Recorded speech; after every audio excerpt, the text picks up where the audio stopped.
and then share my screen.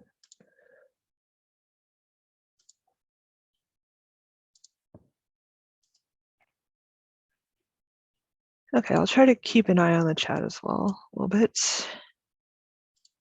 Okay, does that look good? Looks good, Cheyenne. Okay, thanks. All right, so today we'll be talking about the Substantial Damage Estimator Tool. So this is software from FEMA that they put out to help people streamline their substantial damage estimations and to create consistent and reliable defensible estimations, which is important to help us avoid disputes, or in the case that we do have them, we can resolve them. Cheyenne, it looks like I'm seeing like presenter view where your next slide is showing at the edge and you're. Okay, let me redo that. Is everybody else seeing kind of the same thing? How's that? Is that? That's it. That's what you want. Okay, thanks. So yeah, hopefully we can avoid having any disputes, but if we do have them, we're going to have tools to help us resolve them. So yeah, and this picture is from Chapman in 2008 when they had a tornado go right through their floodplain. So the overlay of the disaster and the floodplain lined up pretty well. And so we'll be talking more about larger scale disasters because they're the more difficult thing to recover from. Whereas if you just have one or two structures, you should be able to handle that easier without needing an entire team of people and that kind of thing. So that's what we'll be talking about today. I did do a post-flood responsibility class a couple of months ago, and so I'm trying not to repeat everything I said in that class. So I did kind of a compare and contrast. So there's going to be a little bit of overlap. So sorry if you're hearing anything more than once, but we're talking about substantial damage. So there's going to be a little bit of overlap. But again, this is going to be more focused on the software, collecting data for the software, and then where to enter it, what to look for, and that kind of thing. So we'll be talking about the background of the software itself. So I'll be showing you a film from FEMA that talks about the software and substantial damage estimations in general, and then where and when to perform estimations, and then using the software. So like I said in the description, you don't have to have the software downloaded today to take this class. We do have a 4-hour class that we'd like to do in person at some point, where we would do a field trip and then do an estimation on an actual structure. So hopefully we can set that up at some point in the future. But if you do have it and you want to just click around through the tabs or that something like that, that's good. I definitely recommend you getting comfortable with the software if you want to use it. And then again, we'll talk a little bit about resolving conflicts with estimations. And our post-flood responsibility is recorded. So if you want a link to that, I could send it to you. So the movie, I'm going to take the, get out of my presentation so I can pull that up, shared with sound. All right.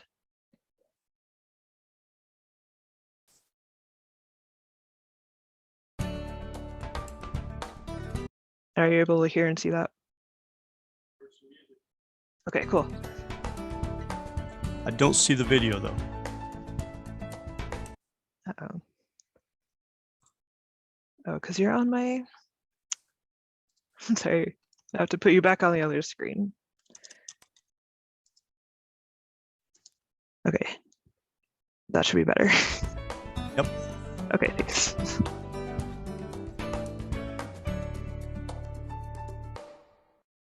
A disaster can result from a flood, hurricane, earthquake, tornado, and major fire, or as a result of other natural hazard or human-caused events. In addition to causing injury and death, disasters can also cause extensive damage to infrastructure, buildings, and other property. The Federal Emergency Management Agency, FEMA, encourages those affected by disasters to reduce the risk to life and property posed by future disasters by implementing mitigation.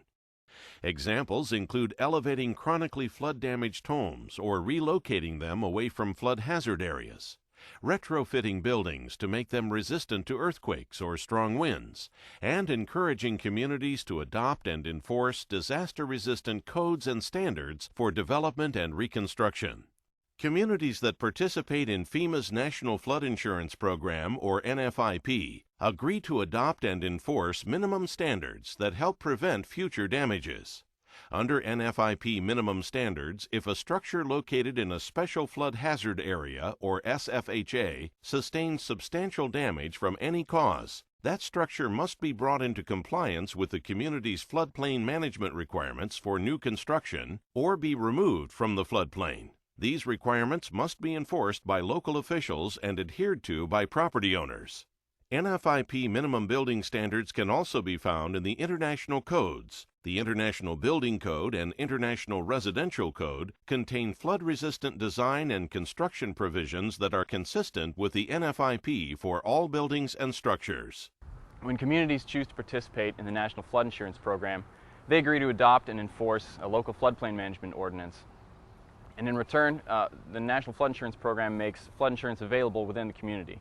There are currently about 20,000 communities that are participating in the National Flood Insurance Program. And flood insurance is designed as an alternative to disaster assistance to combat the rising costs that are associated with disaster assistance. And it's designed to reduce risk to future new construction, repair substantial damage, and a substantial improvement to structures.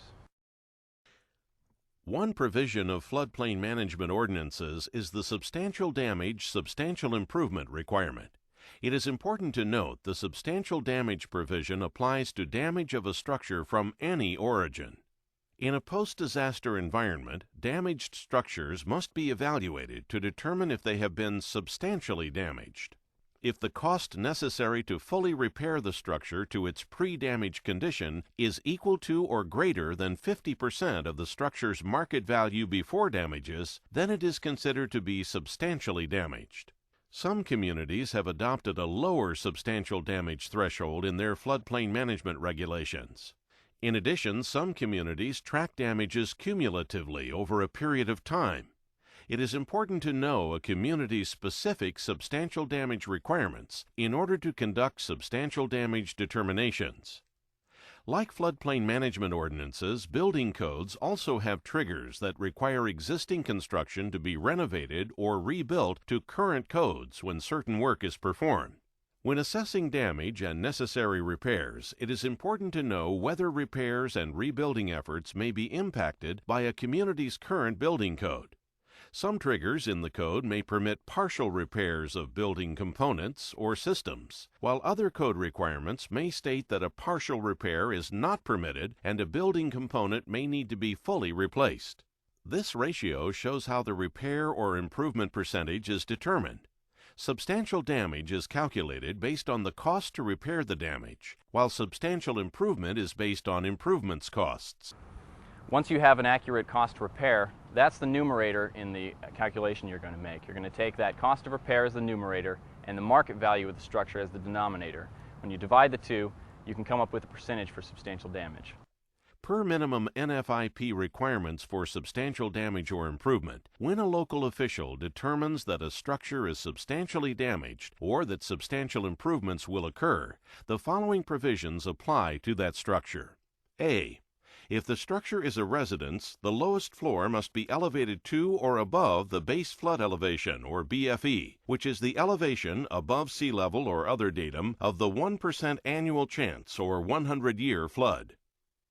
B. If it's a non-residential structure, the lowest floor must be elevated to or above the BFE, or the structure must be dry flood-proofed so that it is watertight below the BFE and is able to resist hydrostatic and hydrodynamic loads and the effects of buoyancy. Following a disaster, local officials will often have many additional duties to perform. Well, after a disaster, the local official, whether that's the floodplain manager or building official, is going to have a lot of extra work to do, and that can be a very difficult time for them, especially when they may be facing damages to their own home and yet they have to go out and complete all these substantial damage inspections before any permits can be issued to repair or improve property. Local officials need to perform substantial damage determinations anytime a structure is damaged within the regulatory floodplain. This is especially important after a disaster when large numbers of buildings are going to be damaged. If FEMA or the NFIP State Coordinator's Office determines that the community is not in compliance with the substantial damage provision, penalties may result. A penalty of probation is usually the first disciplinary action taken and results in an annual surcharge on all flood insurance policies within the given community. Suspension is a more serious penalty given after a probation period has failed to resolve a non-compliance issue. When a community is put on suspension, flood insurance is no longer available within that community. Also, certain federal grant funds and disaster assistance may cease to be available for properties in identified SFHAs. In addition to protecting citizens from the devastating effects of flooding and working towards reducing flood losses in the community, these penalties are significant examples of why it is so important to perform substantial damage determinations. For property owners with active flood insurance policies, there is coverage available to facilitate bringing substantially damaged buildings into compliance. If property is substantially damaged by flood, increased cost of compliance coverage is available. An increased cost of compliance coverage is an additional amount of coverage that's available under every National Flood Insurance Program policy. ICC funds offer up to $30,000 to NFIP policyholders to bring structures into compliance, provided a local official has determined that the structure has been substantially damaged as a result of flooding. Increased costs of compliance funds are used by property owners to bring their flood-prone properties into compliance with local floodplain development regulations. In order to do this, projects often include structure elevation. This house has actually been lifted to 10 feet from its original level of 36 inches. Brings it up out of the floodplain from its original base flood elevation of 5 feet, and now is in compliance at 11 feet. The biggest benefit to the elevating is the actual discount that they're receiving, the reduction in their flood insurance. We have customers that have stated their previous policies were $1,400 and $1,500 a year for their flood premium, and after the elevation process, they've actually had their insurance premiums drop down to less than $400, between $300 and $400 on the same premium. The SDE is a tool that FEMA has developed to assist communities determining substantial damage equally and fairly across the board. So it is not only used for flooding events, it's used for wind, tornadoes, and fire. So you have a great asset in your hand. To assist communities, FEMA has developed the Substantial Damage Estimator software, or SDE software. SDE provides documentation of a substantial damage evaluation via a FEMA-accepted tool. While the use of SDE by communities is not mandatory, there are advantages to using it. SDE data can be saved and recalled later during NFIP compliance visits. The SDE package includes the SDE software on CD, the field workbook, a user's manual, and desk reference to assist local officials with their substantial damage determinations. SDE damage inspection worksheets are provided for residential structures as well as non-residential structures. These worksheets list information that local officials should obtain when inspecting a building to determine the extent of damage. FEMA's SDE is a tool for local officials that provides a consistent, efficient approach to conducting substantial damage estimations. The functions and features of the software include capability to determine residential and non-residential structure damage, structure attributes to adjust element percentages, user-created fields capability, square footage determination tool, search function to sort records, import feature for community property data, which can be used to create property records prior to doing assessments, pre-event, file upload function to attach photos and documents, import-export tool, Assignments feature for use by supervisors or coordinators with inspectors. Mapping tool for use with shareware to display files in several freely available mapping applications. It's best used in a medium or a large disaster, but it still can be used on a 1 or 2 house basis. Substantial damage must be determined if there is damage in the floodplain of any structures. The substantial damage estimator is designed as a simplified, easy approach for local officials, and especially when they're faced with large numbers of damaged properties.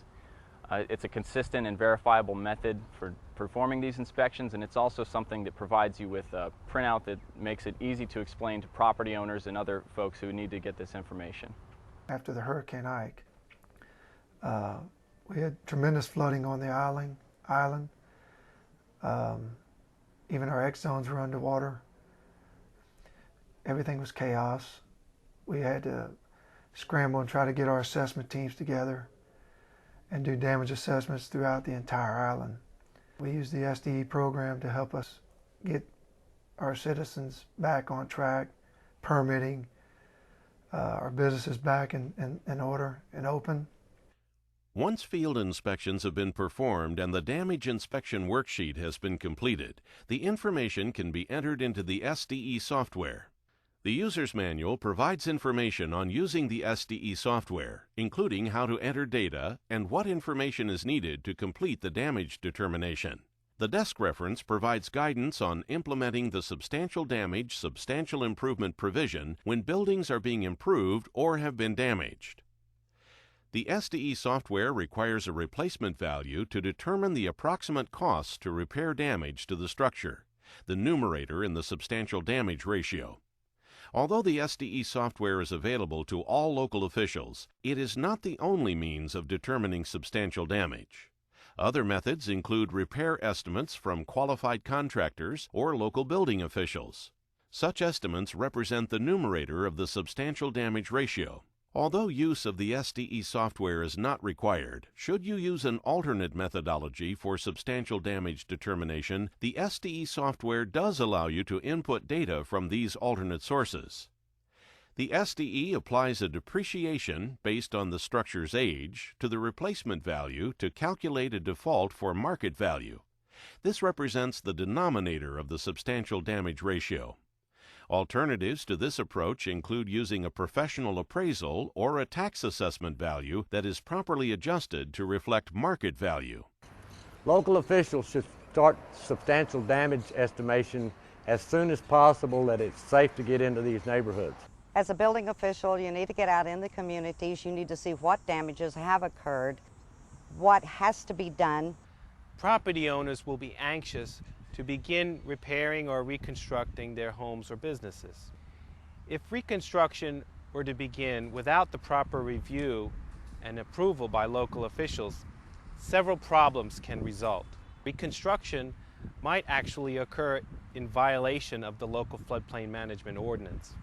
Also, the longer you wait, local officials are going to have a hard time separating what was actually damaged versus repairs or improvements that might be going on.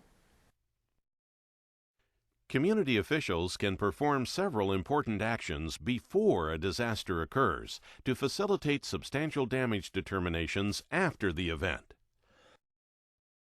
Important preparatory measures to take include developing a pre-disaster plan, which should include selecting an SDE coordinator. This individual should be familiar with the NFIP requirements, be the substantial damage estimation expert for the community, and be responsible for staff training, data collection, and record keeping. As a second step, the community should develop a brief post-disaster action plan. This plan should address staffing, field mobilization including property entry procedures and notification of property authorities, and record keeping.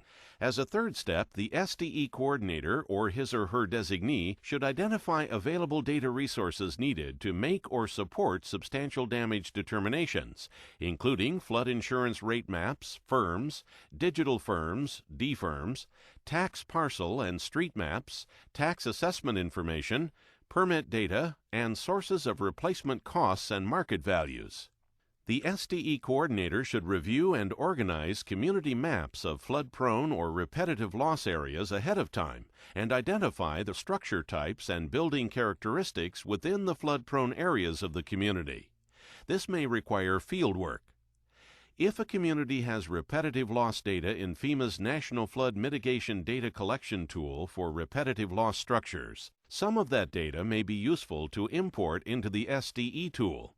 The SDE coordinator should identify the source of data that will be used for the property's replacement values.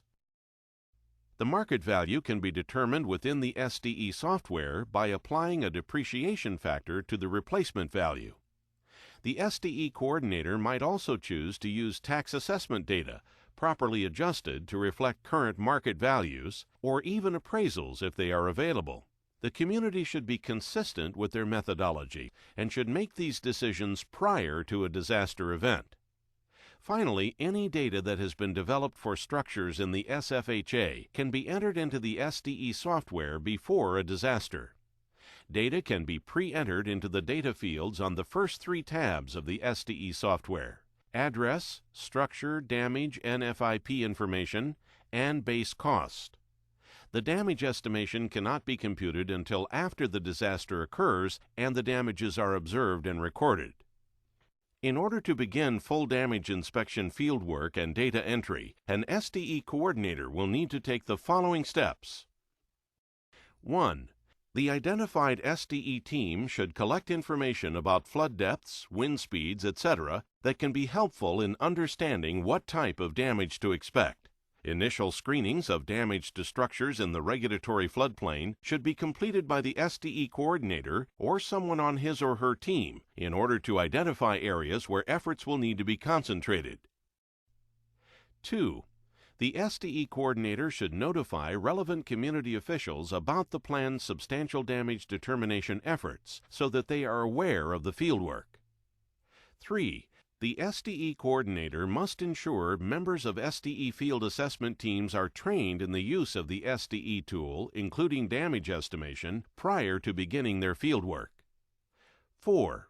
The SDE coordinator must plan fieldwork for the teams and provide assignments using a map to determine routes for each assessment team and to mark off properties as the assessments have been completed. Some key points to convey to team members during training include: 1. Safety is a priority, and inspectors should use protective equipment such as goggles, hard hats, gloves, and boots. 2.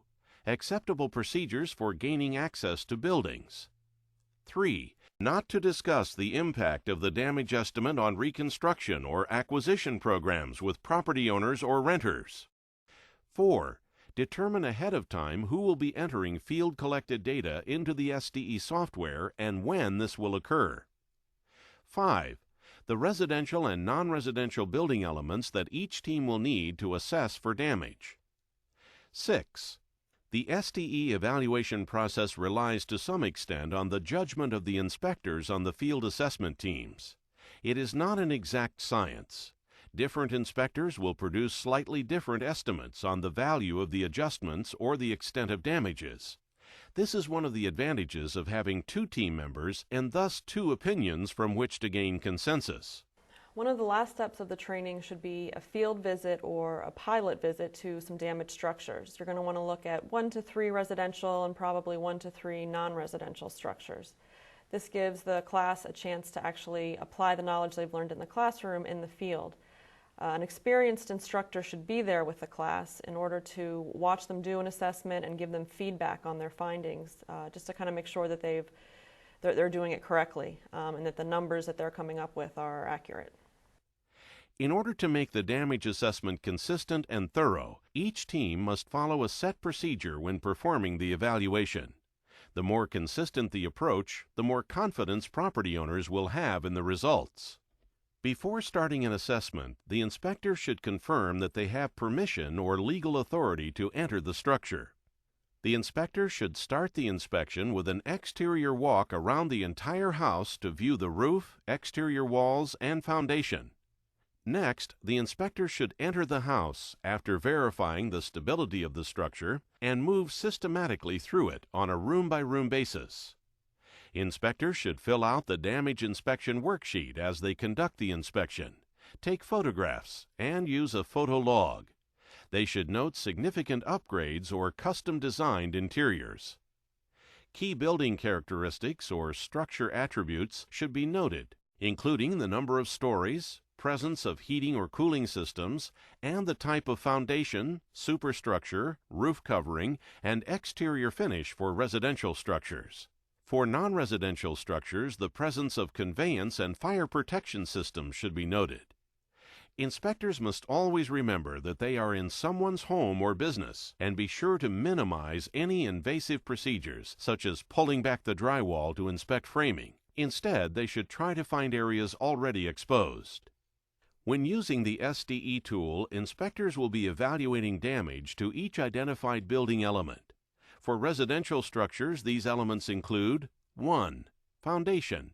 Examples of foundation systems include slab-on-grade, continuous perimeter wall or small piers, wood piles, and concrete piers. 2. Superstructure. Framing of structure, including wall support systems and structural members that support the roof. Exterior sheathing panels, shear panels, and braced wall panels are part of the superstructure. 3. Roof covering. Roof sheathing, flashing, and covering. 4. Exterior finish. Wall covering system that goes over the sheathing, including insulation, water-resistant materials, and finish materials. 5. Interior finish. Gypsum board, drywall, plaster, wall paneling, trim, moldings, paint, stain, and varnish. 6. Doors and windows. Windows and both interior and exterior doors and associated hardware. 7. Cabinets and countertops. Kitchen cabinets, bathroom vanities, and countertops. 8. Floor finish. Includes carpet, hardwood, vinyl, tile, and other finish types. 9. Plumbing. Incoming water service and distribution systems, sinks, toilets, tubs, shower, water heater, and wastewater system. 10. Electrical. Electrical service, wiring, outlets, switches, and fixtures. 11. Appliances. Built-in appliances, including dishwashers. 12. Hvac. Heating and cooling system, including furnace, heat pump, air handler, compressor, and ductwork. Non-residential structures include only 7 elements: foundation, superstructure, roof covering, plumbing, electrical, interiors, and HVAC. These elements are similar to those for residential with the following exceptions. 1. Superstructure. For the purposes of non-residential evaluation, exterior finishes and doors and windows are considered part of the superstructure. Like the superstructure element for residential structures, it also includes the structure framing, wall support systems, and roof structural members. 2. Interiors. Many of the individual elements called out for residential structures are combined under interiors for non-residential structures, including interior finish, cabinets and countertops, floor finishes, and built-in appliances.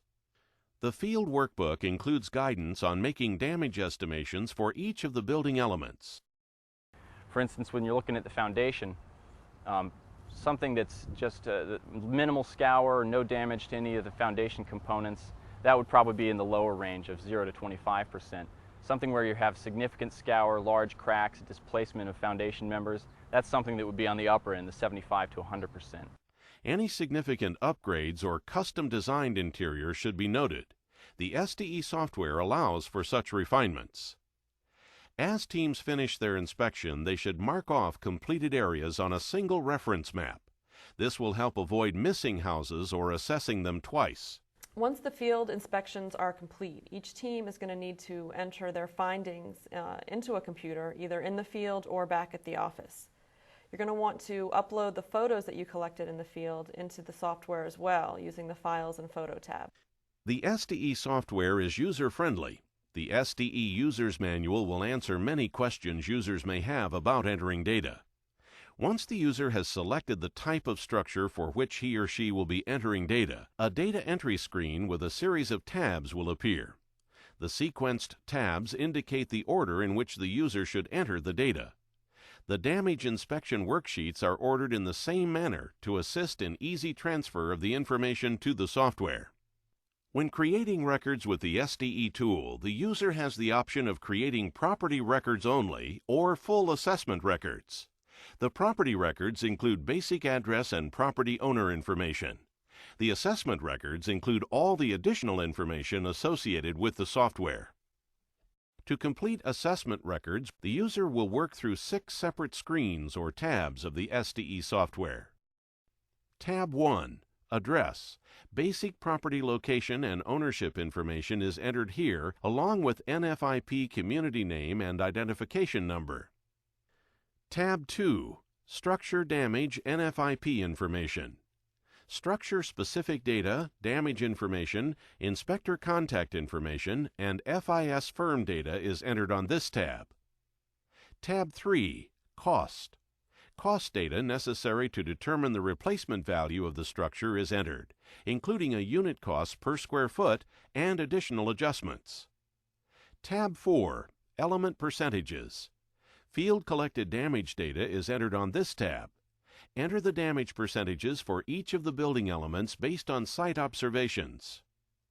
Tab 5, Output Summary, provides overall damage percentage once all required data is input. Note that radio buttons can be selected to indicate alternative, acceptable values for damage or market values other than those determined using the SDE software. Tab 6, Files and Photos, allows upload of pictures of the structure taken during site inspection and any other supporting documentation. These files become part of the database and are attached to the record. There are also tabs created displaying previous assessment data if past assessments for a property are stored within the program. For instance, a tab titled Assessment of 9/30/08 will display substantial damage assessment results for data collected on September 30th, 2008. After data entry is complete, the user should print out the SDE summary report and have the local official review, approve, and then sign it at the bottom of the last page. Local officials must contact owners to inform them of their findings. All owners of structures that were inspected as part of the inventory should be notified via letter about the results of the SDE determinations. If the structure is not substantially damaged, the letter only needs to notify the owner that floodplain development permits will be required prior to rebuilding activities. If the structure is substantially damaged, the letter should indicate this to the owner and identify a person the owner may contact to discuss rebuilding alternatives and requirements. The owner is responsible for scheduling a meeting with the designated point of contact. Structures that are substantially damaged must be repaired or rebuilt in compliance with local floodplain regulations. Local or model building codes in effect may require additional flood protection measures, such as incorporating freeboard when structures are rebuilt or retrofitted. Property owners may wish to submit additional information regarding damage to their property, either to clarify questions from the local building official or to appeal a substantial damage finding. Any information submitted by owners or obtained by other means, such as insurance claim data, contractor repair estimates, or professional appraisals, should be saved by the local official and can be uploaded directly to the software via the Files and Photos tab. One of the benefits for using the SDE software is that the local official can print out a detailed summary report that gives property owners the information on how their structure was evaluated. The building official can sit down with property owners to show how the determination was made and the data that was collected and used in the evaluation. We've now covered the basics of using the SDE software, including what you need to look for when examining a structure, what kinds of information you need to collect, and how to enter the information into the software. The SDE software allows you to quickly, consistently, and fairly assess whether structures have received substantial damage from any type of event. The software can be used for a single structure or a large number of structures affected by an event to assist making substantial damage determinations. and it provides reasonable and defendable building replacement costs and percent damage estimates. One of the advantages of using the SDE is that you can manage a large amount of damaged properties in one database.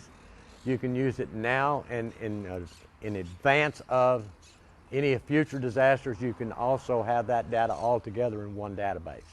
So anything you can do to help build that database prior to any of these events would be beneficial to you, your staff, and the officials within the community. In communities that are prepared for disasters and have collected and assembled data important for disaster response and recovery, the SDE software facilitates a rapid assessment of damage and provides communities with reasonable estimates that comply with local ordinances.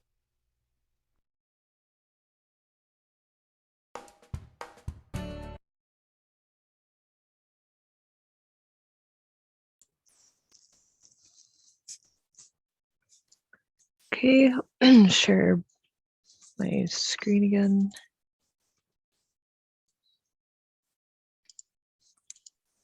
Shan, we didn't have any questions in the chat, and your screen share looks good. All right, thanks. Okay. Okay, so hopefully that was helpful to you as background on substantial damage and the software. I went through the different tabs and that kind of thing.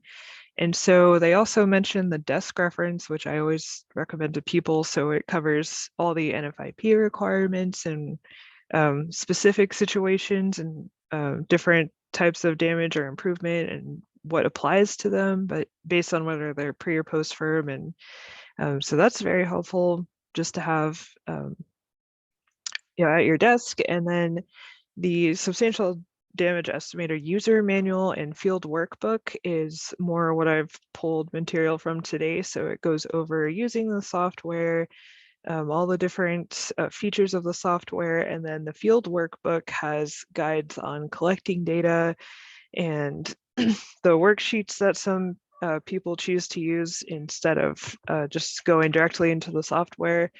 And like they said, it's very user-friendly. I found it user-friendly. I don't think the software is incredibly complicated. And I think I already said, but collecting the data itself, getting all of that prepared, having that reviewed, working with your inspectors, all of that's the more complicated part. The software itself is more like plug and chug. So, but if we can figure out how to use the software, you can as well. You don't have to be very tech savvy. Here's another publication that I recommend. This is Substantial Damage Estimator Best Practices. So this goes over more detail of using the software, basically the best way to collect data and use the software, as well as developing your procedures for how this should be done. And it's going to be important to your other leads that are working with you on your staff. Your data lead, inspection lead, and your quality assurance lead. So you don't have to reinvent the wheel here. You can look at this particular publication, and it's only 16 pages, so it's pretty concise, and it will show you how to best do photographs, what's gonna best support your determinations, how accurate your GPS data should be, the pre-population of structure data, and so that kind of thing. I think it's very helpful, and I would definitely recommend downloading this and having it with you as you practice using the software, or if you're going to use it in real life during a recovery.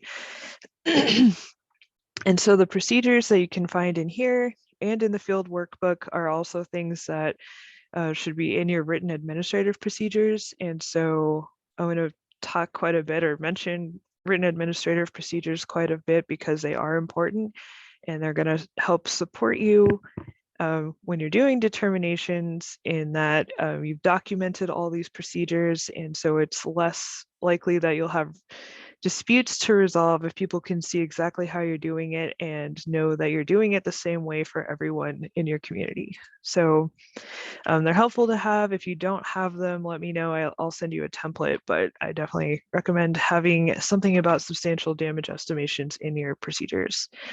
And so if you still need more help, there is this link for FEMA Building Science. So there's a phone number and an email address helpline.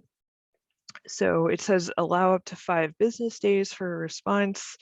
And if there's a disaster impacting multiple communities, we might be only available to you on a short-term basis, or yeah, everyone's going to be stretched thin. So again, I commend you on coming in here to at least get a feel for the software, and definitely recommend you being ready to go before something happens.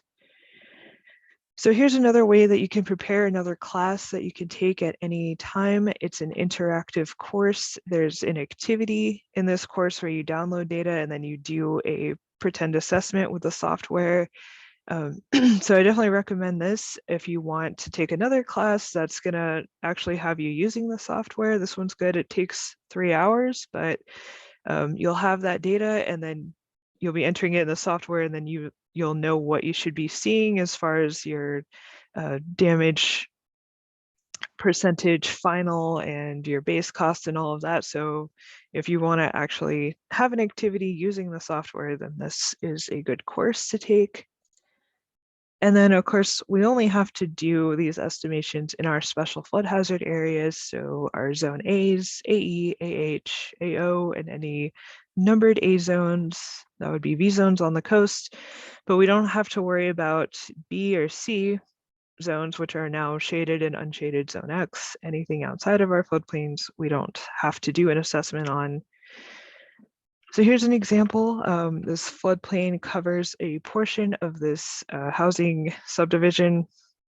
So just as it turns on that corner, the houses start kind of going down into a southwest direction. So right there's where the line of the floodplain intersects. And if you see on that corner, there's a house that's kind of halfway in, halfway out. That one would have to have an assessment, because if any part of the floodplain is touching the structure, then it's technically in. Whereas house number 2 is in the same neighborhood, but it's well outside of the floodplain. So we wouldn't have to worry about doing an assessment on that, which again is where having a property inventory of all of our special flood hazard area structures or properties really comes into handy. And like they said in the video, you can have that already in there. You could have all of your property files that you would need to potentially do an assessment on, and then that much is ready to go when you have to start planning assessments after a disaster happens. So here is a tornado path in Eureka that happened in 2016. So this map was created after the tornado had gone through here. So you have the path of the tornado, and then all of the green dots are the structures that were damaged. And so after a disaster, you would like to have a map like this and then do a floodplain overlay, and then you could map out which structures are damaged that are also in the special flood hazard area. So yeah, this is something that's going to be important when you're doing your initial screening and you're planning out your schedule for doing assessments, who needs to go where and when. So as soon as it's safe for you to go out and do an initial inspection, we don't want anyone driving into floodwaters or anything like that. So you do have to be careful, but you're going to want to go out and go through the floodplains and get an idea of the extent of damage and how many structures and where they are, so that you can start putting a map together like this for your inspectors, because that's step 1 of disaster recovery. And so some of it's going to be obvious to you what's damaged, some of it's not. So that's why we do our windshield inspection, so we can prioritize which structures need to be done first. And again, that's talked about a little bit more in the post-flood responsibility class. And so when we're doing them, this is any source, damage from any source. I think there might be some misconceptions about it just being for flooding, because it's the National Flood Insurance Program, but like they said, any source, so that could be fire, tornado, earthquake, or flooding. It's part of our agreement with FEMA that we adopt and enforce our regulations, which includes the substantial damage requirements. And so it can be sometimes difficult to get compliance from people who are damaged from something other than flooding. Because if someone's house is fire damaged, it might not make a mental connection for them between protecting their house from flood damage after a fire. So dealing with that can be more difficult.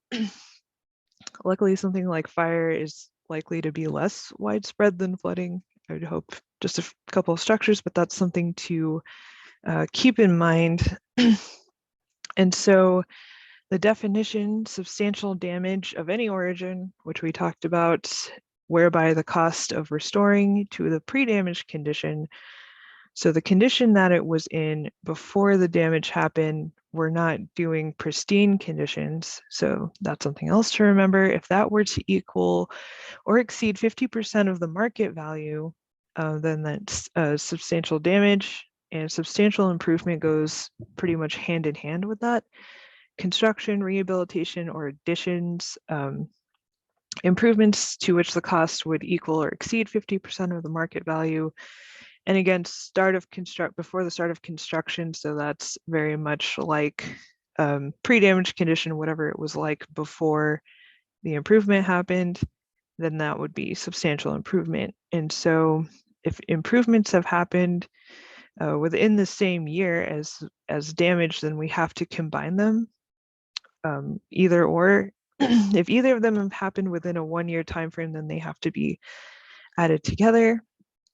And within 5 years, if we have cumulative improvement standards adopted into our ordinances, so we do need to review any permits for this structure within those timeframes to make sure that we're counting everything that needs to be counted.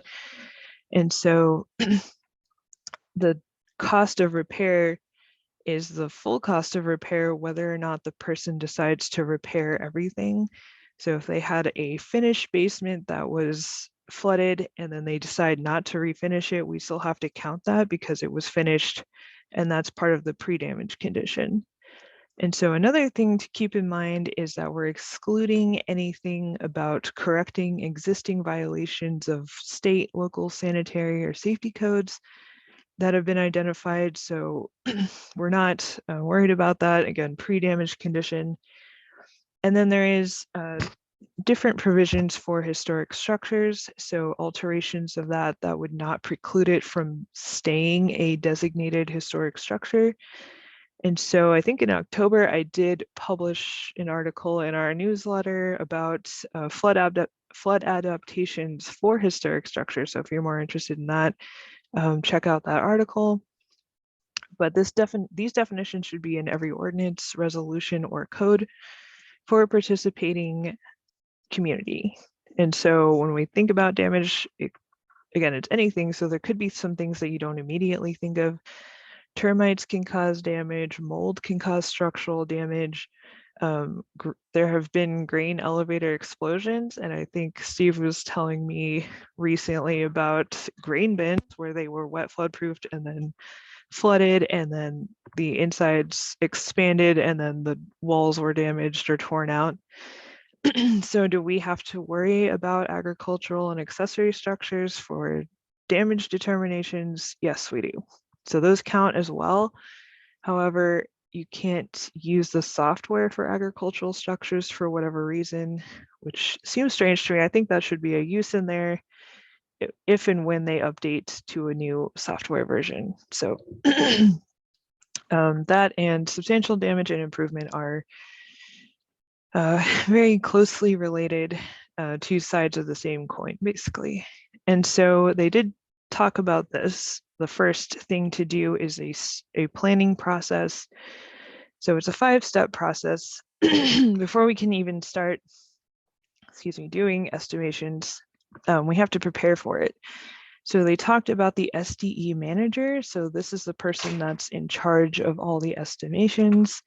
So I'm assuming that would be most of you all as floodplain administrators, or some of you that work adjacent wouldn't necessarily be the manager, but So the manager is identifying resources, notifying officials, and then working with other community departments such as fire, police, emergency, and all of them who need to be in communication with you. You have to plan out the field inspections and then organize and train the inspectors, or you're going to have your inspection lead train the inspectors. Sorry. But either way, you're going to be supervising all of these activities and the other leads and the inspection teams. And so ultimately, it'll be your responsibility as the SDE manager to follow up with the structure owners on permitting and getting them their determination letters and all of that. So what we need to do is identify the limits of the inventory. So like I said, going out and finding your special flood hazard area structures that have been damaged so that we can start with the mapping, get the tax parcel map or the property boundary maps, whatever we need to do so that we can get organized on planning out the inspections, getting the teams familiarized with the areas that they're going to be covering. And so that way we know the scope of our work that we're going to have to be doing so that we can schedule the days of the week, how many hours a week, and then finally hit a target date for when we're going to finish the field work, and then the follow-up work of finishing all the quality assurance checks of the data for correctness and accuracy and yeah. So also we finalize the planning. We're going to assign a data lead, a quality assurance lead, and then an inspection lead to work with our inspection teams. So the data lead is going to be getting your structure data. So they might be working with the tax office, the tax assessor's office to get that information and preload that kind of data into the tool for our property inventory. And maybe at the same time, the inspectors are getting trained up on how to do the inspections. And like the video said, the first 3 inspections are pilot inspections where everyone's going out together and doing them together for the first 3 so that we can ensure our inspectors are going to be giving us consistent data between teams. And that's why we have 2-man teams to make sure we have at least 2 people agreeing on a damage percentage for the different features that we're going to be looking at. So your data lead is also finding you those base cost values, which again goes back to the tax assessment data. He's getting square footage data for us, which is going to be verified in the field, structure types, initial quality of construction, and then consistency and quality. So we're going to have at least hopefully 3 people reviewing all of this data for accuracy, which also goes hand in hand with our quality assurance lead. So if they're looking for quality and consistency in the data, and they're going to be immediately reviewing inspections to verify that it's being done correctly, the correct data is being collected, and then fixing errors as soon as possible. Because if you're missing errors, if it's not caught right away, it can end up costing you 2 to 3 days of work to try to correct that. And any site revisits that we need to go back out to, that needs to be done as soon as possible. So lots of planning. That's why the planning is so important. We want to have all of these procedures and people in place before we start doing actual field work. So the field prep itself, again, we're notifying these different community departments before we go out and do anything, especially the police should know that we're going to be entering houses and why we're doing it, the dates that we're going to be out there, as well as fire and emergency management should know. And then that goes back into press release and communicating with the community, especially with structure owners that are going to be part of the assessments, press releases, social media, all of that. The reason why we're coming out, what the process is like, the hours of operation, and who to contact, which would probably be the floodplain administrator / SDE manager. And then we have to gather the resources. So again, property and structure data are first with our data lead. And we're putting together the floodplain boundaries and a map that overlays with our disaster areas, 2-person inspection teams, and then it's important that we get with the tax assessor as soon as possible to figure out how much time it's going to take them to compile the data that we need. What format is it going to be in? If it's in an Excel spreadsheet or a CSV file, then we can preload some of that with the import function on the tool. So having an idea how much time that's going to take, because we have to schedule it in to fit in with our target date. And if we need to adjust that, we need to figure that out. So that's goes into our last point here, is scheduling. How many inspections can be completed per day?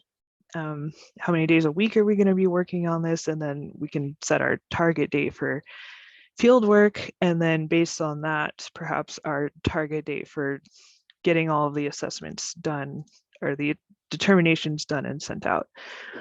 So more about the inspection lead. So all of your leads should hopefully be familiar with this tool, with the NFIP requirements, but it's especially important here because your inspection lead is going to be guiding your inspectors and collecting the actual data that we need for the determination on the percentage damage for the different elements of the structures. So they understand the tool, they're coordinating and collecting field materials. So again, safety gear, we need tape measures, moisture gauges, we need handheld GPS units, the maps, all of the worksheets that we're going to need if you're doing it that way, or if you're going to have the inspectors just enter the information into the tool, then they need those devices. We have to make sure that they're going to be charged. They're portable chargers, that might be helpful. So making sure that each team has all of that. And again, verifying the work per day, days per week, how many assessments, because residential and non-residential are different, how many can be done per day. And then they're also working with the city officials, and they're taking your guidance and making sure that it's being followed by the inspection teams. And then they're tracking that progress, and they're going to be spot checking every 4 or 5 assessments to look for errors and make sure that it's looking consistent between the teams. Because if they're coming in wildly different, then that's something we need to address as soon as possible. We don't want to get everything done, finish the field work, get into the office, and then figure out that our 2 teams are very different from each other. So that's also why they're part of our review process. We want as many people to review the data as possible for this correctness, because we don't want to send out any errors, because it's going to impact the determination, obviously. And then there could be areas in your inventory that are difficult to access, or you need special permission. You might need someone from that property to go with you when you do the inspection. So figuring that out, getting that coordinated with the schedule, having that point of contact where it is, and potentially how much damage it's incurred is going to be important. Because again, we have a set date and we have to plan ahead on getting something like that done. And so after all of this, you have your quality assurance lead, who is then reviewing all of the data to try to get it corrected, make sure nothing's missing, and then they're helping you to prepare valid assessments. So they should know the difference between residential and non-residential forms. Looking at the photos, because your inspectors are going to be making a photo log. So everyone is taking photos and making sure it's organized with the property address written on a whiteboard, and then you get a picture of that. You get pictures of different angles of it, and making the damage that has happened more obvious in these photos. So we want to make sure that that's organized. We don't want to get those mixed up. The GPS coordinates need to be recorded. So we need to look for accuracy there. And they definitely recommend using a handheld GPS unit and not like an app or something like that.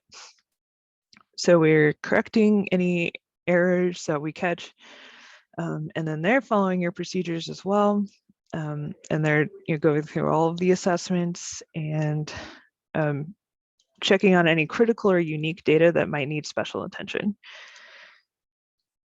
And so your data lead compiling the tax data. So this is the kind of information that we're going to need about the structures, the address. And so this is going to go under the NFIP info tab. So some of the NFIP info should be pretty simple. If it's just one community and one community number, if you just have one firm panel, then that kind of thing can be preloaded. So this is the only tab that can have preloaded data. But if you get this going and you have this preloaded, it's going to save you time and reduce data entry later, and hopefully reduce the amount of mistakes in there. So hopefully your data is organized alphabetically by street name. That's the easiest way to have your data, and then numerically by address, but it's going to depend on how your tax assessor's office gives you the data. It might have limited sorting abilities. It could be organized by owner name or parcel number instead of the street name and address. So you want to screen this data for your inventory area, and then as soon as you can, get all of that in there. And so again, this is where it comes in handy, having some of your properties for the special flood hazard area, having those files already in your tool. And so when your inspectors go out, they're going to verify these locations, and then they're going to verify the square footage, take those measurements, verify the number of stories. Number of stories sometimes gets missed, which can really impact the determination. And so if the inspectors are going out with this structure data preloaded into their tool, and they're using the tool in the field, which I think is the best way, rather than trying to go back to the office and transcribe from worksheets, I would rather them just have it in the field so that they can verify what's in the tool with what they're finding in the field. And so there's also the enterprise import function. So it's pretty simple. You have an Excel spreadsheet, or you have a CSV file. And those are the only two formats that you can use for the enterprise import. But you copy it to the database, and then you just tell the software which columns respond to which field in the tool. And then it just imports it automatically, and it's pretty simple. There's detailed instructions in the user manual, and I think in the best practices document as well. So I think if you just practice that a few times, it should be easy. If you go back and take that FEMA class that I showed you, they have the activity where you're going to use that. So just get comfortable with it. It's not as complicated as it might sound. And so here's where you can get the Estimator tool. So it's on version 3.0. It's been on 3.0 since I've been here, so I don't know when they might update it, but there's the link for it. And the download contains the user manual in the tool under the help tab. I have it as a separate PDF, which I like, but either way, okay. So like they said in the video, it can be done for just one structure if that's what you're dealing with, and dealing with one or two property owners is going to be a lot more simple. And so some people may have a misconception that these estimations are only done when there's a presidential disaster declaration, or another one that I have actually heard is that they expect someone else to do this for the community. I don't know why that is, but that's definitely not part of it. It's in our ordinances, so it's up to us as floodplain managers to make sure that this is done. And it's very important that these assessments are done. We're likely to audit you at some point after a disaster to evaluate your recovery. FEMA could audit you, and they're going to ask to see these determinations and how they were done, which is why the software is so helpful, to have a database of this, and then you can export and import from the database. And you're going to want to save the property files, but also be careful about having the substantial damage estimations on a computer or in the cloud. They need to be secured So you might want to encrypt them because they have PPI, the personal identifier information that you don't, or is it PII? Yeah, sorry, PII. Basically, you could get in a lot of trouble if someone got a hold of them. So you do want to save them in multiple places, but you also want it to be secure. And so if you do have hard copies, I believe the manual said keep it for 3 years and then destroy them, but you'll want them to be stored somewhere secure. So that's basically what it's saying. Excuse me, Cheyenne. Yes. Never, never, never destroy them. Okay, guys? Okay. Because I had something and 10 years later, there was a lawsuit. And if the records had been destroyed, the community would have had nothing in the lawsuit to demonstrate what they'd done. Right. I mean, you want them somewhere. If you're going to keep them digitally, I think they said keep them digitally and then destroy hard copies. But whatever you do, definitely don't lose them, but also keep them safe is basically what I'm trying to say. But yeah, thanks, Steve. Yeah, so 10 years later, however far in the future, you need to have this documentation somewhere. And so, like I said, disaster recovery is more what we're talking about today. So multiple structures. This is Coffeyville in 2007. They had a large flood that overtopped their levee. It was a 1 in 2,500 event. And then this refinery was flooded. And then somehow a gauge was left open and it just leaked all of this oil into the flood water. And so all the houses that were flooded were also coated in oil and they were just completely destroyed. So they ended up, the refinery had to do 400 buyouts in this community. But like I said, we're likely to audit you after recovery, but it's because we're here to help. We want to fix problems because like Steve said, 10 years later, you could get sued. So we'd rather fix the problems now rather than later. And it's a learning opportunity. And so, yeah, don't be scared of getting audited. So values versus repairs. So this is our basic formula for our percentage of damage for substantial damage. So again, fair market value prior to the damage, pre-damage condition, and market value is basically what someone in the market would buy it for.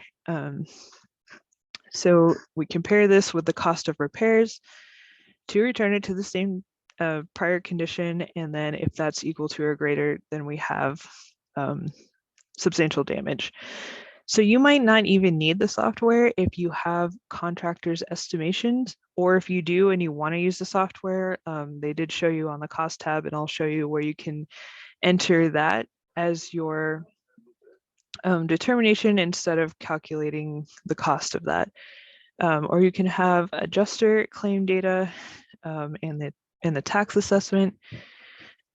So if you have data like that already, it's enough information for you to just plug it into this formula. Or like I said, you can just enter the tool, enter that data into the tool manually. And so one source about market value, again, the tax assessor website, there's usually a website for the county, and then they have the property tax information. So people pay property tax every year, and then they have a chance to appeal the value of that structure. So if they don't appeal it, they're basically agreeing with it. So, and this is something publicly available and everybody knows about it. So it's pretty fair game to use that type of data. And again, prior condition does not mean bringing it up to current code with the safety code and health code and all of that. It's the pre-damage condition. The fair market value of the structure only. So if we're using information from another source, we need to make sure that it's excluding the land. Tax assessment records, a bill of sale if it's recent. The insurance settlement, we want to watch out for that because it could be underinsured or something like that. So that's not always, we don't want to rely on that. Or they could have an appraisal. And again, it's for the building, not to include the land value. And so this is where good written administrative procedures can really help you. because we want to be consistent. And again, in insurance settlement, sometimes the property is underinsured. They could have a high deductible, and we have to consider depreciation for our pre-damaged condition. And so if the insurance payout isn't for a full amount of damage, then you can't use those figures to base your damage estimations on. So here is the cost tab. So the address, structure, and damage NFIP info tabs are pretty straightforward. It's the NFIP, what panel they're in, their community number, that kind of thing, and then what type of structure, residential or non. So I'll show you more about those tabs, but on the cost tab. So for a residential assessment, so you would enter the dimensions. So here's where you can use the calculator. So it's a square footage calculator. You give it the dimensions that you've measured, and then it will calculate the square footage for you. So if you have a 1.5 story building, the user manual says you can enter it as 1.5 instead of 2 to make it more accurate. And then you have the construction quality. So that helps you to determine the base cost. So you would compare that to the cost estimating guides. So these are published guides. They're widely accepted by professionals. So I'll show you a couple examples of that, but they're very expensive. So you might want to get with your tax assessor's office and see if they have copies that you can borrow instead of spending like $500 or $600, as long as they're up to date. Then you have a geographic adjustment factor. So you can see that it's right under base costs, right next to the calculator. And so this is also a number that you can get from the cost estimating guide, or you can also use a locally developed base cost. And if you do that, then enter 1 for the geographic adjustment. So basically this is an adjustment to help clarify basically what the construction costs are in your area, and to help balance that out, because it's more expensive in some areas than others to build, basically. So depreciation, it's also part of the computed ACV if you're using this. So they have a scale. So so non-residential building will depend on the number of stories and the use, but basically it's a 1 through 6 scale, and this is the U.S. Army Corps of Engineers methodology. So basically a 1 is dilapidated, deteriorating, uninhabitable. 2 requires extensive repairs. 3 is some repairs and maintenance. 4 is average, normal wear and tear, no signs of major repair. And then 5 is above average, little visible wear. And then 6 is excellent condition, where it's less than 2 years old, no visible damage or sorry, no visible wear and tear. So that one should be rare. And so that's the drop-down menu that you see at the bottom. That's what I have open. And then there's other. You can select other, and then that one would be determined by the inspector. Sorry. There's some noise going on in the office, or if you hear some background noise. So basically, once you enter all of these different cost data entries, so cost adjustments, I didn't cover that. Oh, that's on my next slide, but so we'll look at that. But basically, once you have all of this data entered into this cost tab, your calculated actual cash value, or ACV, is your market value. And so alternatively, if you don't want to use the square footage calculator, you can enter that manually. Again, you can enter totals from tax records, appraisals, or other valid source. And so we'll look a little bit more at that. And so always remember to hit save as you move through these tabs. Every time you edit something on a tab, hit save. Because if you move around through the tabs and then you try to finish it or generate reports without saving, it could erase all of your data. So just save early, save often. Okay, so the cost adjustments that I mentioned, it's on the bottom of that cost tab that we were just looking at. And so these are additional costs for non-standard features on a structure so that you can account for that additional value, like a fireplace, a porch, or any kind of upgraded finishes or qualities that exceed normal features in the initial construction quality. Okay, sorry, cost of materials. So the things that we have to account for our determination, again, including repairs that people choose not to make, such as refinishing a basement that was flooded and finished before the flood. And so administrative procedures, again, disputing, any conflicts that come up where you'd have all your methods explained in them. So the materials, fair market value, so whatever the fair market value is for the materials and the labor that it would cost to bring it back to its pre-damage condition. And so what we can exclude is debris, cleanup, permit fees, that kind of thing. But we also have to count any donated labor. It doesn't matter if people are donating their time and efforts, we still have to count it at the regular rate of labor. So here's the full list of everything that has to be included. We don't have to go through everything. I just wanted to give you an overview of everything to consider when we're looking at substantial damage. So all the exclusions, including plug-in appliances, whereas if you look in costs included, any built-in type of appliances have to be counted.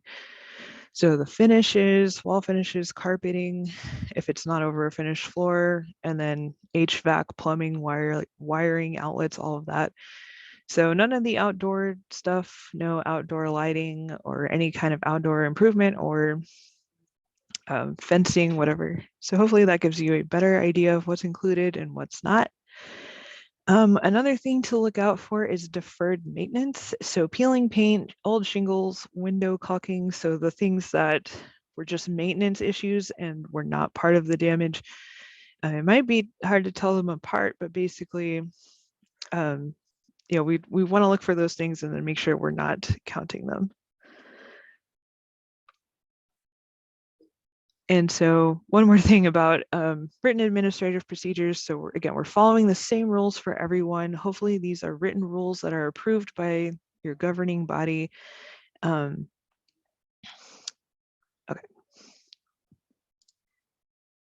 So avoiding conflict, we don't want property owners or contractors to try to do the assessment. We can't accept an assessment like that because neither of them are objective.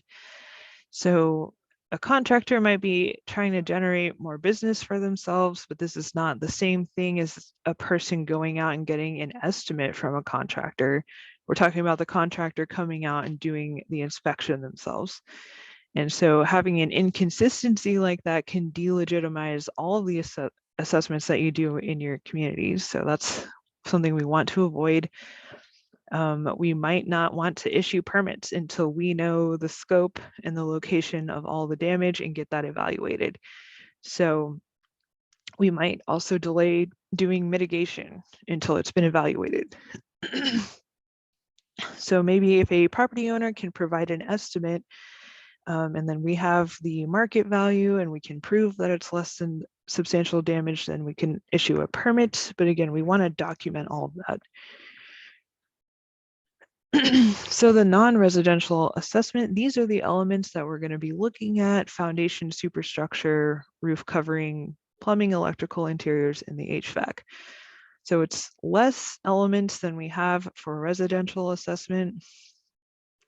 Here's the residential assessment. It's quite a bit longer because we're looking at the finishes on things, doors and windows, cabinets, countertops, the things that make it more habitable. So we have different concerns, the built-in appliances and all of that.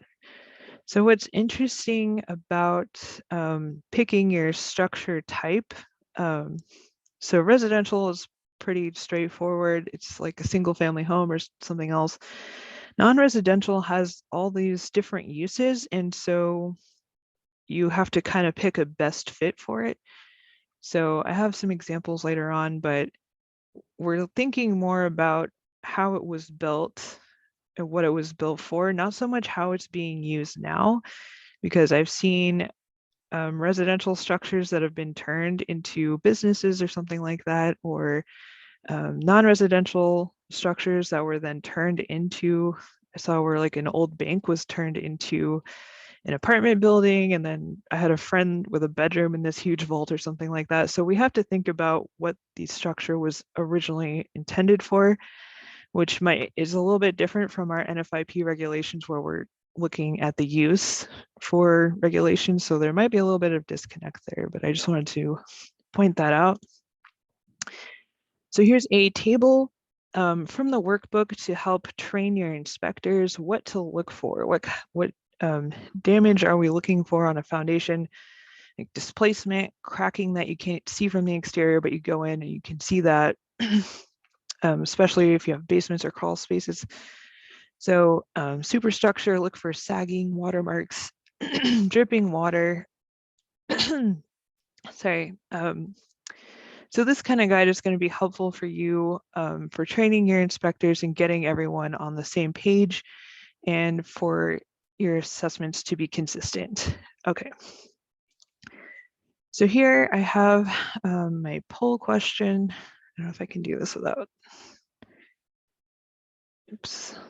Yeah, let me. Okay. So I'm going to give you about a minute to answer this first poll question. We'll have another one at the end, but okay, which of these costs may be excluded from the cost of repair?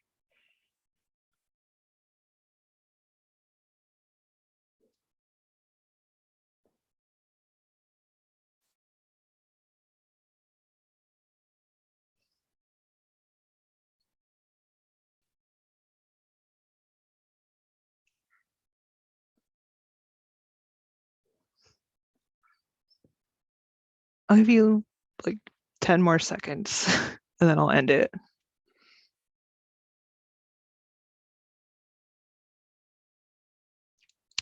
And end poll, share results. Okay. So permit fees are something that we can exclude. Donated labor, we have to count labor as what it would actually cost for a professional labor to come out and do that. So we can't exclude that. Subflooring also has to be assessed. So yep. Again, we'll just have one more poll question at the end.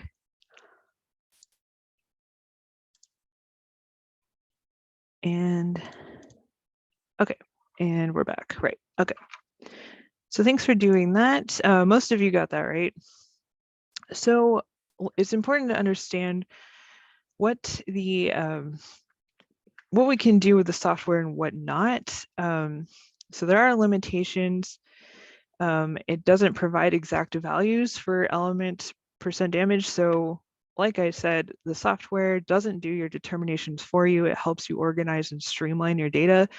The hard part is getting that data, getting it consistent, making sure it's correct, all of that. So the tool can't do that. And it does give you these other options for entering data. So really the determinations depend on what data you put in there, what method you decide to use for doing your estimations. And so that's something to decide now on one of your sunny days or snowy days in this case, when you're not dealing with an actual disaster, and making sure it's consistent community-wide. But that's where the strengths of the tool come in. It's formalized, it's organized approach. You have defensible estimates. It gives you summary reports so that your structure owners can understand where and why things were done. It's FEMA accepted. They'll like to see that you use the tool probably if they ask for this documentation. You have these structure specific summary reports with pictures, with the descriptions, and it's very convenient to send it with your determination letters. And it can also support the ICC claim if it's flooding related for the insurance claims. So data management and quality assurance, it can help you do those things. Again, it's a tool. Unfortunately, the tool can't just do it for you, but it's great for documentation and organization, that kind of thing. So when you start the tool, it'll ask you what kind of database you're making. So you want to hit server if you're in charge of assigning the assessments to other inspectors, client if you are an inspector, and then standalone if you're not a supervisor or a client. So if you're just taking a class like this or the FEMA class, that's the one that you would choose. And again, saving data, you want to save it early and save often. Yeah, I haven't had any issues with installation or with saving. But you may need to tell your computer to save as the administrator. You might need the administrative authority on whatever machine you're using for this. So yeah, if you have issues with that in particular, I would get help with IT. And then again, user's manuals under the help tab. Or you can just download it offline. It's built into the software. There's also installation instructions. I had a really easy time installing it.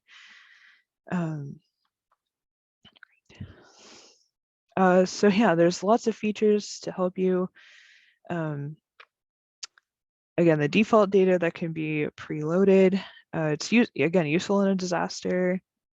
If you have just one map panel, then you can enter that in there. If you have more than one map panel, then you can't just preload it into all of your files, but some of this will save you time. Spell check. We don't want typos in what we're sending out to these property owners. And then there's some photo editing capabilities like crop and rotate and that kind of thing. It's pretty basic, but it's probably all you need for entering your photo log into your property files. And then we already covered a little bit about the enterprise import function from non-SDE sources, and a CSV file or an Excel file, probably from your tax assessor's office. And like I said, it won't work for agricultural structures, which is kind of an oversight, I think. I don't know why they wouldn't be included in there.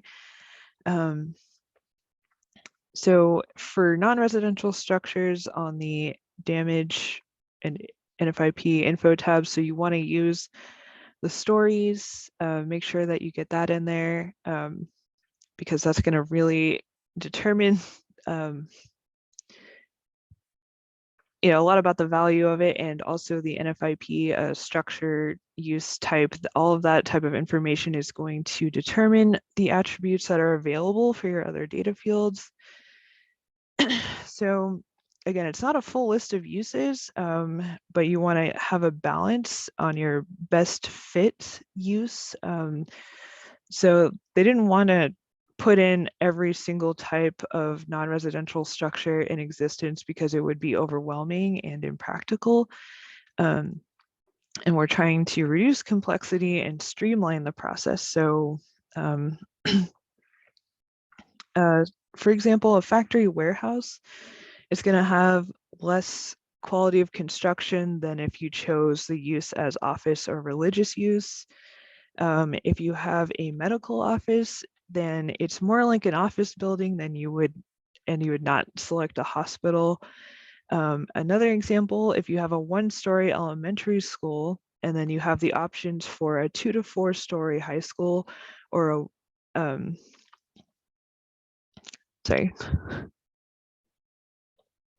if you have a 2 to 4 story high school option, then if you have a 2-story middle school, which of those options is better for a 2-story middle school? It would be the 2 to 4 story high school and not the 1-story elementary school. So I hope that kind of makes sense and demonstrates a little bit about the different types of uses that you can pick and how to select a best fit.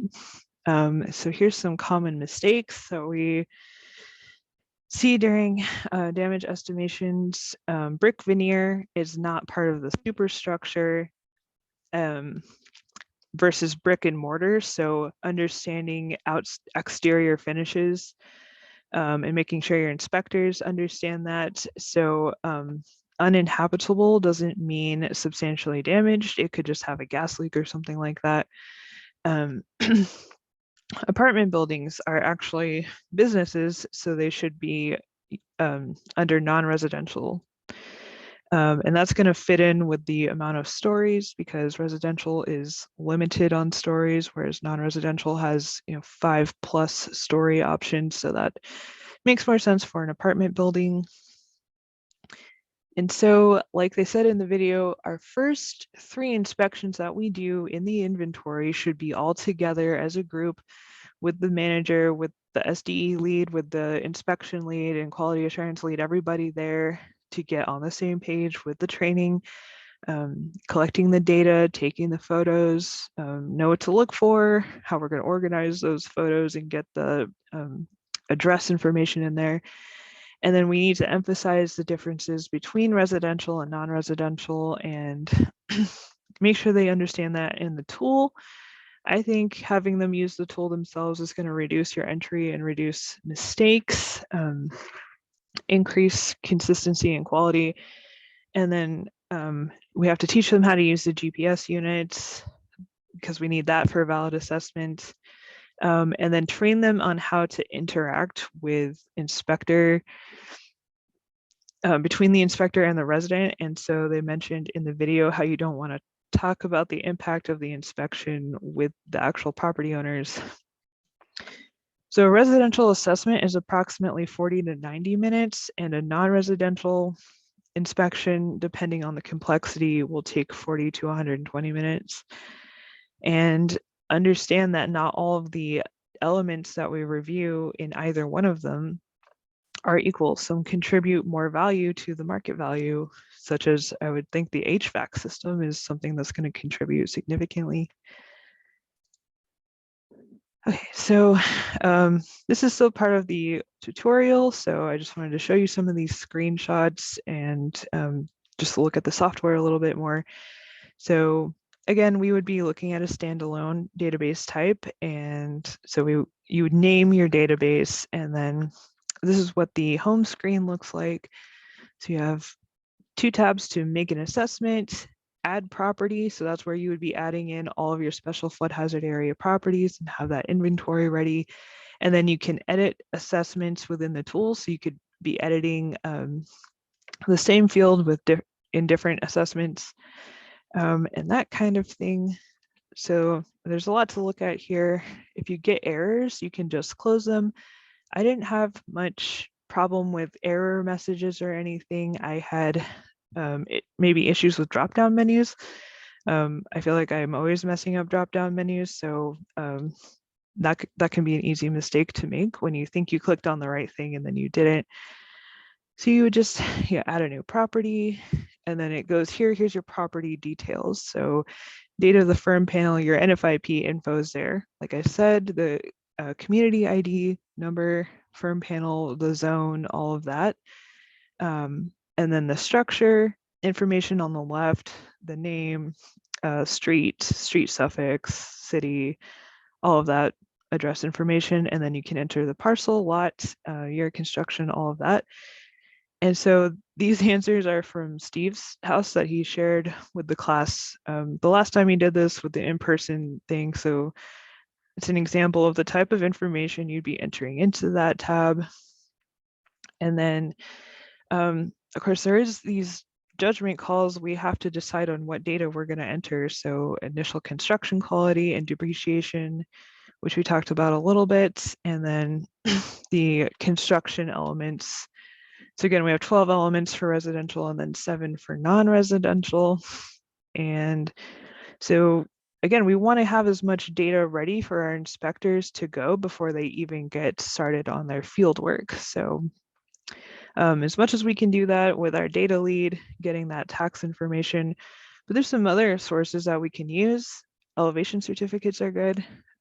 Permit files, again, the county appraiser, those cost estimation guides that we're going to need. For some of that information, our flood maps, of course, we need that for our NFIP info. And then, yeah. So here's an example photo. This is Steve's property, but So yeah, this is part of the photo log that we'd be collecting. A ferment, ferments can be helpful. I have several videos on how to make those if you want to know, but they can be very helpful in getting your inventory and making overlay maps. So here's another example. You could be working with your GIS department to get some of these maps made. And so yeah. Again, we're only working in the special flood hazard area. So here's another thing, water depth. That's going to be important. It goes under the damage part of the tool. So if it's a flood, they ask you how long of a duration, how many hours, and how deep. And so having that information in there, as well as collecting this information for future floods and sending it to us so that we have this information. This can be helpful for figuring out how inundated a structure was. So you can see the water line on this one, and then there's a line that corresponds to that on the manufactured home that's next to this. So understanding these tools for your inspectors when they go out to look for something like a debris line can help them do the inspections. And then we discuss this also in the post-flood responsibility class. And so here's an example of information from appraiser website. It can give you information like the structure, owner name, the year built, the square footage in there, which again would be verified in the field, the building value, all of that kind of information that you can corroborate between sources or use that as your source. Adding a new residential assessment. So that's where that button is on the tool. Again, you have more elements to look at when you're doing a residential assessment, but it doesn't take as long as doing a non-residential assessment. And so you can see there the import and export functions. Sorry, I explained this with the spreadsheet or the CSV file that you can do that. Export is also a good way to save it in another place. Or you can also combine databases. So if you want to know more about that, definitely check out the manual. So here's the property file. So this is where they're all going to show up, and then you can just click on whichever file you need to edit or make an assessment for. And so the address tab. So we can spend a little more time looking at this one. It's different from the structure, damage, and FIP tab. So here you have the parcel number, elevation of the lowest floor, lot number, just a little bit different information than on the other tab. But again, this is stuff that you can preload. And then, oh. Yep, same thing. And then you can just copy the same information if it's the same, and there you go. So that's the same tab, but with all of Steve's information entered into it.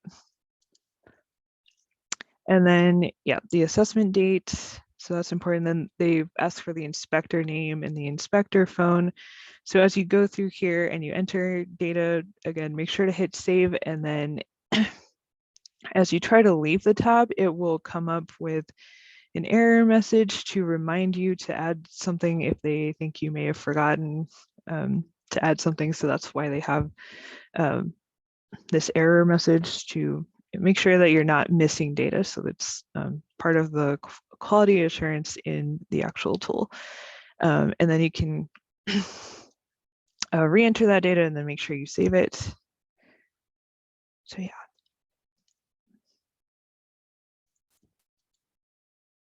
Right, so there, again, with drop-down menus, it's easy to make a mistake on those, and there are lots of prefixes. So there's just a lot of drop-down menus in this tool.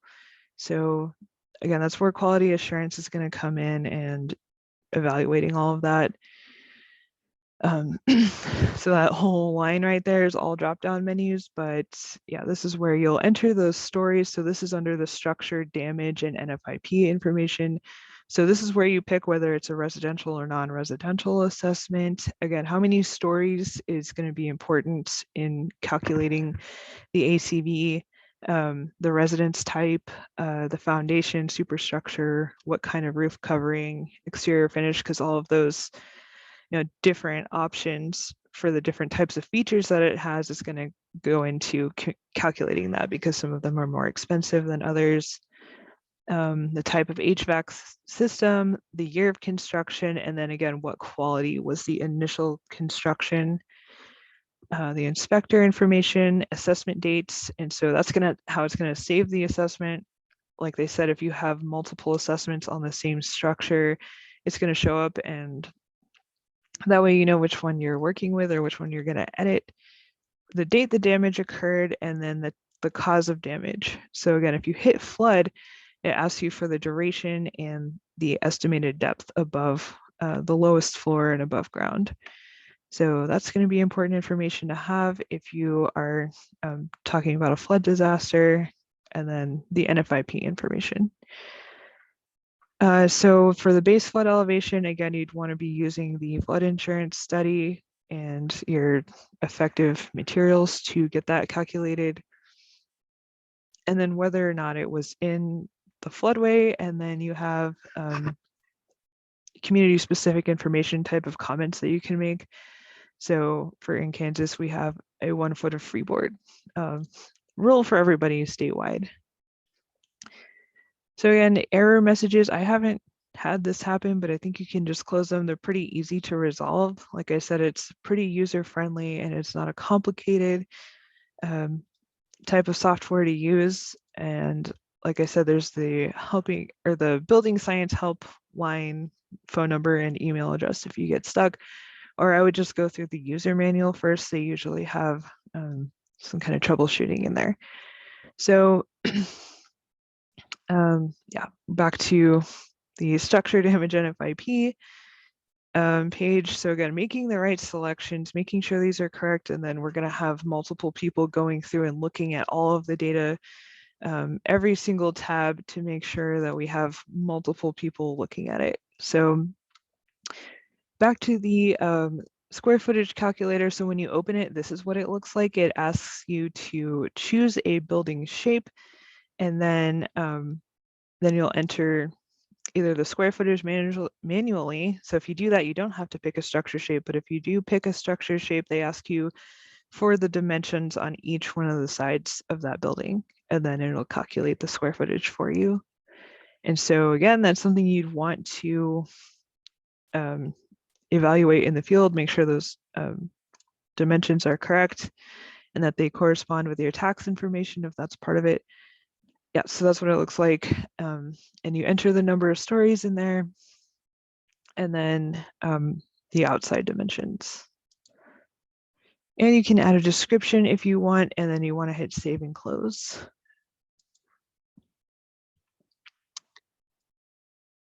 Okay, and then base costs.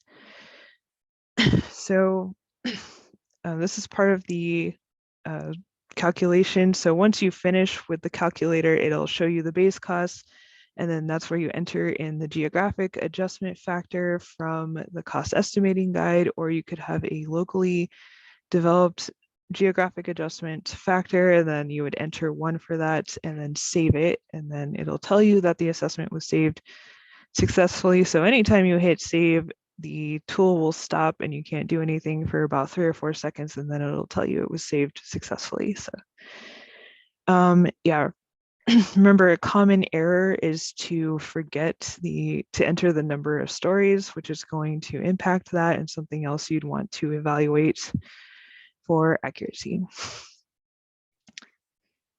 Yeah, so the ACV, so you might not have any adjustments to enter. So the cost data date and the cost data reference, the depreciation rating, again, that's a 1 through 6, and then it'll calculate the percentage for you, and then it'll give you your ACV.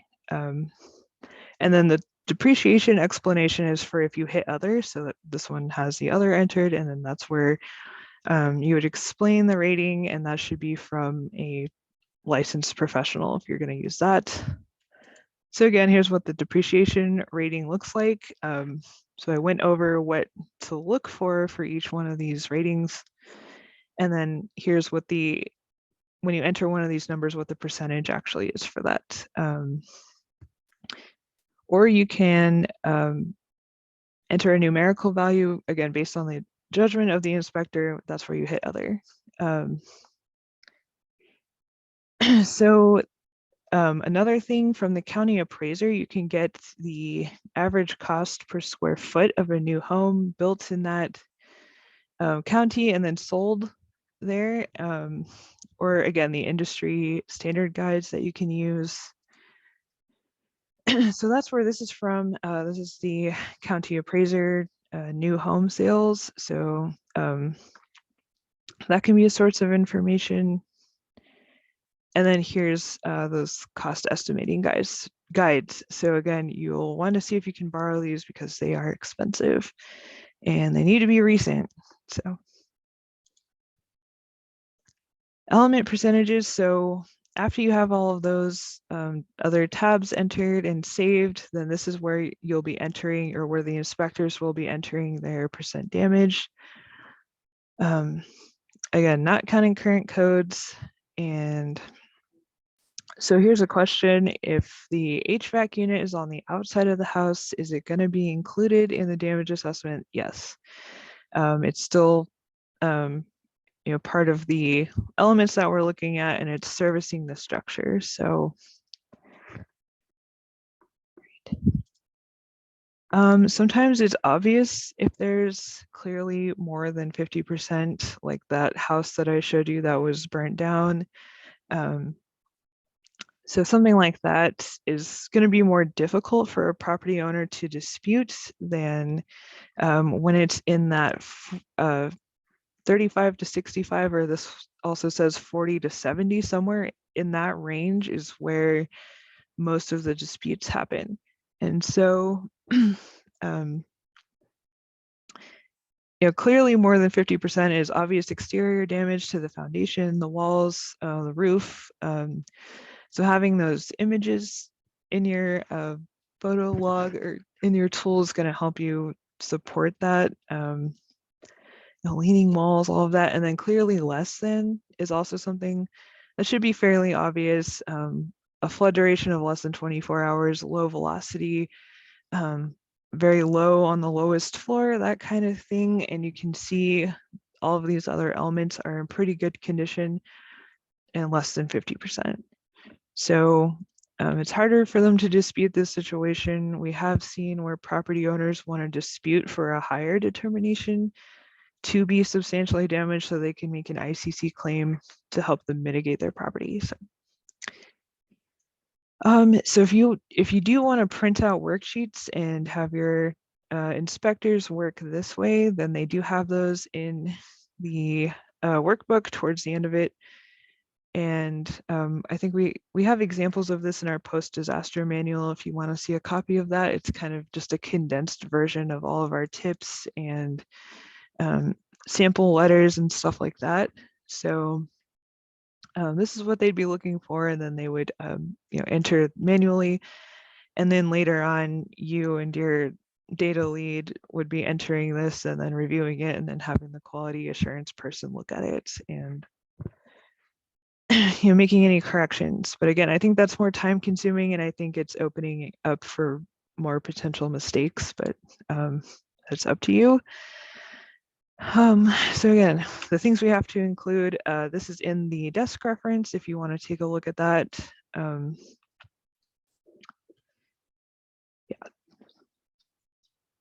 So may include, you might include those things. There's a difference between must and may, so you want to take a look at that in the desk reference. And so finally, after you've got all of that entered into the tool, the very last tab, or at least tab 6, our output summary, gives you this complete summary. It also tells you to select one method for determining structure values and costs community-wide. So pick what you're going to use and then stick with it and put it in your written administrative procedures. So the basis for value of structure. So the default is actual cash value, and that's what we looked at mostly on the cost tab, where you use the square footage calculator and you enter all of those other data information, and then it computes that cost for you. And so that's what's selected on this slide. And then your basis for cost of repairs, computed damages, which is what we use, that's the default. Or again, you could have people enter contractor estimates or a community-based estimate. So I think we did have one community that just required people to go out and get contractor estimates and then bring it to the floodplain administrator. And then you can see the user entered data. So that would be one of the other two options, either a professional market appraisal or a adjusted tax value. Again, we have to make sure the land value is not part of that. So yeah, as soon as you switch to one of the other options, and I'll show you that, it will change. But then you have your damage summary off to the right. So you have your replacement cost, computed damages, and then based on that, you have your ACV and your depreciation percentage. So the 1 out of 6 that you picked, and based on all of that, you have your percentage damage. So this one, in this example, was 56.5%. Okay. So here's what it looks like when you enter professional market appraisal. So that's where you would add that number in, and you could keep the computed damages or however you want to change the cost of damage, doesn't matter, just make sure it's consistent. So files and photos, the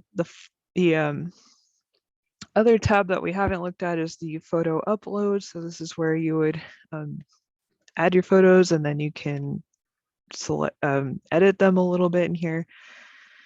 So yeah, take a look at the best practices for their tips on getting the best photos to support your determination. So yeah, having a whiteboard and then putting the property address here, and then have it set up against it. And then the user manual talks about doing the same thing at a different angle, not the straight on angle, but like a side angle or like a diagonal angle, and then you want to check your photos in the field, which we can do since we're in the digital age, that we should take a look at the photos that we take and make sure that there's not a glare or it's not blurry, and just make sure that they are usable pictures and that you have what you want out of them. And then that's going to be part of training the inspectors to take photos and what angles you're going to want and how many, and then just making sure that those stay organized. Because we want to make sure that we have the right photos going into the right property files. Which I think is why they suggest you keeping the property address somewhere in the photo, so in case we're not sure, we can line it up with that particular property. And then the print summary report. So the output summary, so we can see it here, and then we can have all of this information condensed into a report that we can print out and again send it with our determination letters. And it's very convenient for that, and you can sign it. So one other thing that we mentioned, if there were existing improvements or other repairs that had to be made or something else that would contribute to the substantial improvement or damage percentage from something that happened before this event, then that's where we would add that in, because we have to count it if it's all in 1 year, or for 5 years if we have cumulative improvement. So that calculation can also be done outside of the tool. Whatever you want to do is fine, just be consistent. And so here is the example of the summary report. So it just gives them a breakdown of everything that you've put into the tool, all the property information, and then the damage information is in here as well, NFIP, and then the percent damaged here. So it doesn't give them an explanation of all the elements, but it does, break down everything else for them. So easy to send out with them. And then there's the signature line. Yeah.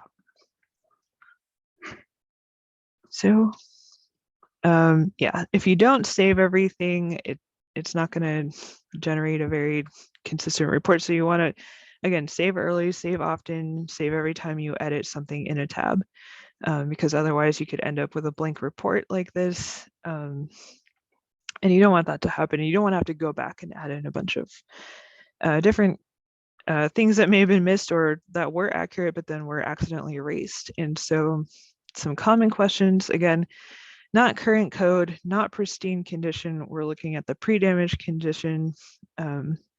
So take a look at the desk reference. Again, if they don't want to make all the repairs, it doesn't matter. We have to we have to consider all of the costs of the repairs, whether they do it or not. And so if someone is unhappy with your determination, there are alternatives. So the contractor estimates, they can get a professional estimator.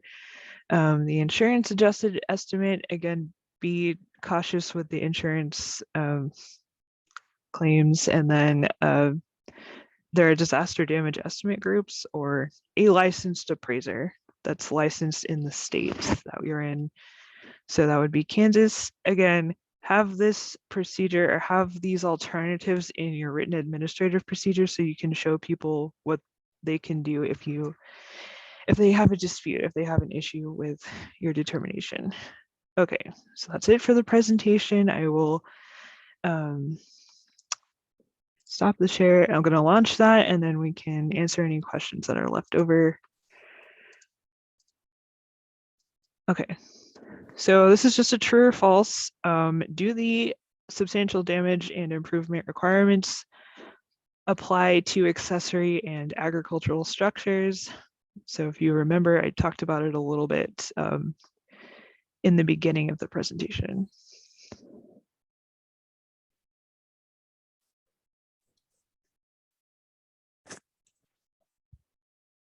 Oh. So I'll give you about 10 more seconds. Still have some people answering. 5 more seconds. Okay.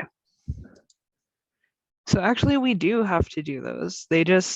You can't do them in the tool itself, which again, I think is something that should be added in if they, when they eventually launch a new version of that, of the SDE software. So with that, Steve, do we have any questions? Wow, it looks like you've been answering a lot of questions. There are no questions left that I haven't answered. Okay. However, there are probably some people who aren't satisfied with my answer, and so they are free to ask you now.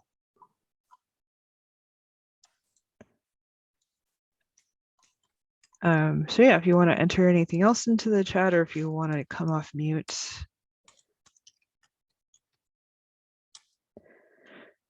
Or if you want to talk offline, feel free to send me an email with any questions. Also, if you want the 2 CEC credits, I'm happy to send you a certificate. Just please request through email. I don't automatically send everyone a certificate. So if you want credit, please let me know. Cheyenne, there may be some people who want copies of your that substantial damage letter, the Word document that's fill in the blanks. Okay. That could be attached to that output summary, and then you'd have something pretty much ready to go. And there was somebody, it was Bill Schwindeman, he asked for the link in the chat and you had it in the slides, but you might include that in an email. Yeah, so if anything else you want when you request credit or anything that you want that I went over today, just let me know. I'm happy to send it to you.